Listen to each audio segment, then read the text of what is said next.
Which brings me to the metaverse. You know, obviously, Satya came on my show. I hope that this is the next big thing that happens after the mobile internet. Facebook changed its name to Meta.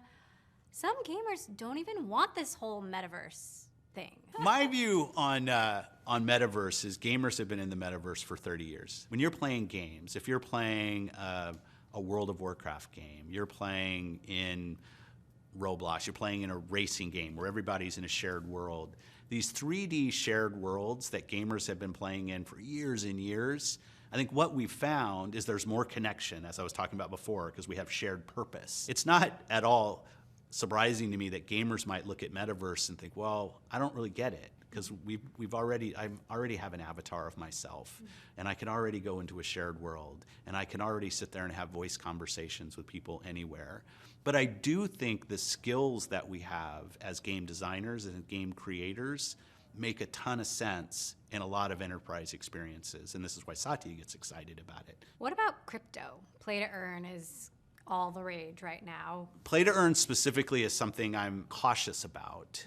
It creates a worker force out of players for certain players to kind of monetize. Now, to be fair for us in the game industry, this has existed for years and years. There have been gold farmers of people who literally just spend their time doing some menial task in a game to accrue some currency that then they could sell to some other rich player for real money so that that person doesn't have to spend their time. But now you find games that are starting to build that into the economy of the game itself. We made some comments in Minecraft about how we view NFTs in this space because we saw people doing things that we thought were exploitive in our product, and we said we don't want that. I think sometimes it's hammer looking for a nail when these technologies come up, but the actual human use, or player use in our case, of these technologies, I think there could be some interesting things. Advocate of cross-platform play and this idea that gamers should be allowed to play whatever games they want on whatever platform they want.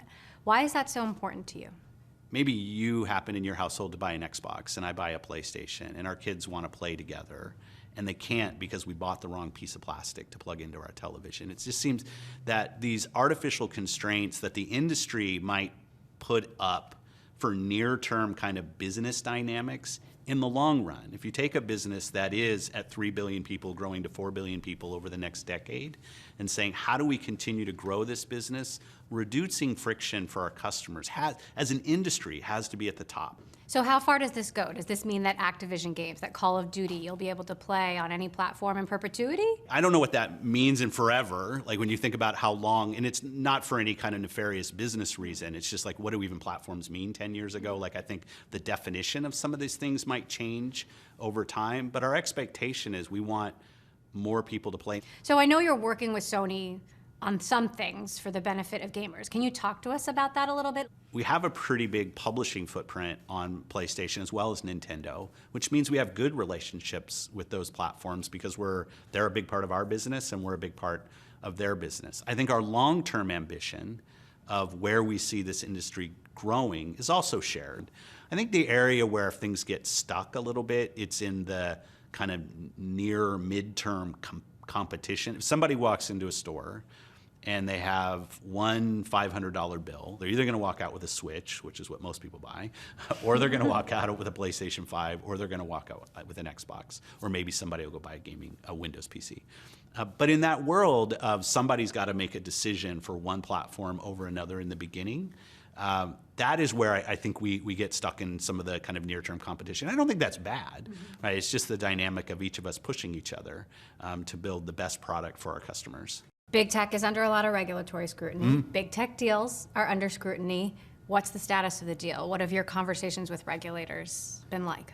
You know, I kind of come at this that big deals should be scrutinized, right? I think that's the role of regulators, why they're in place.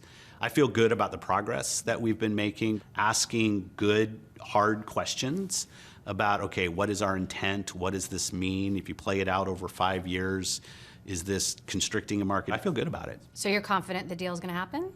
I've never done a $70 billion deal, so I don't know what my confidence means. I will say the discussions that we've been having seem positive, and we're actively engaged in the conversations, trying to be transparent about what our motivations are. Well, Activision specifically is facing a lot of challenges here. There have been lawsuits, there have been employee walkouts, there have been accusations of sexual harassment, sexual assault. How much did that concern you when you were thinking about this deal? We had access to data from the company before we announced the acquisition to see what the actual numbers were in terms of reports.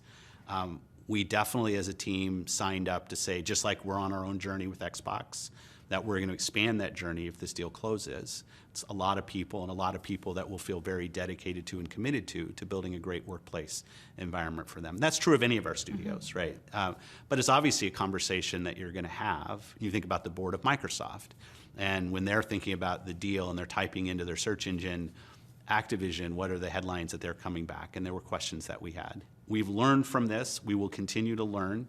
And we're committed to that journey, not only for the betterment of our teams, but our customers, the creators on our platform. We think it's critical to our business success that we make progress here. Is Bobby Kotick going to stay on? Yeah, I'm not in a position to make comments about their leadership team. We're in the regulatory phase and how that will close. Like when the deal closes, then we have say in how they're managed and how it goes. But until that point, I'm not really in a position to say. There have been very specific allegations of Bobby being aware of things that happened and not reporting it to the board. What has he communicated to you about what he knew, what he didn't know? The discussions we've had were about the teams, where they're at, can they make the progress they need to make, because the closing is a long process.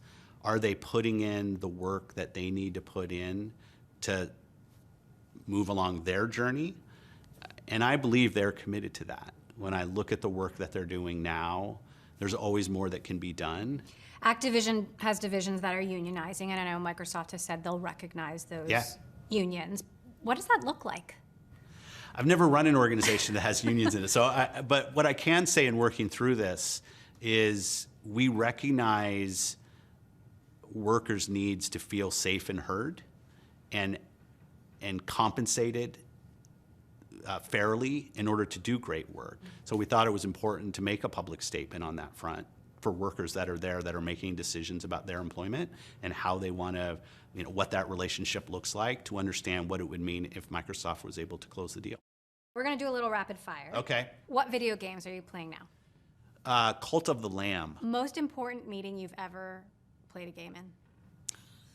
You're trying to get me in trouble, but games Have you ever just played a game in a meeting with Satya? It's easier on Teams calls because they can't see your screen. You're not in the same room with people. I have played games. Satya's caught me playing games before. And yeah, I'd say a Satya meeting. I plead the fifth. What's your favorite thing to do when you're not gaming?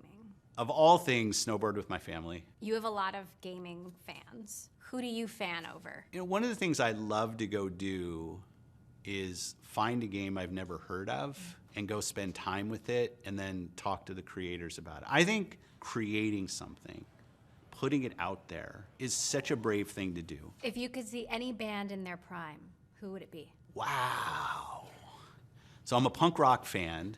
So I'd probably go back and say like the Ramones. Best piece of advice for your 20s? When I think about at least my career, and that's the only lens I have, there have been a number of times when others have made bets on me that I probably didn't think I was ready for, including the job I'm in now. And to listen to the others around you when they are making a bet on you, when they're pulling you to go do things, at least for me, who I was probably reticent, maybe a little imposter syndrome kicking in on was I really ready for something, but understand that others around you, when they're encouraging you, that they're probably doing it for good reason. How do you balance work, life, and play? My little 15-minute commute back and forth is my transition zone of I'm now at work, I'm now at home. I don't even have a home office because when I'm home, I'm not at work. Like it's just always been my thing, is that segmentation with my family and what I do. It doesn't mean I've never responded to a mail when I'm at home, but I'm very regimented that way. When COVID happened, it didn't work, and it didn't work emotionally, it didn't work output-wise, like motivation. And I was pretty transparent about that with the people around me and how I had to change things. Does that mean you want everyone else to come back to the office? No, people have to work in the way that works for them. What does the gaming industry look like in 5 years, and what does it look like in 20 years? we're going to see video games really gain their space in telling stories that really change people's perspective on others' lived experience. And I think that's a pretty cool thing.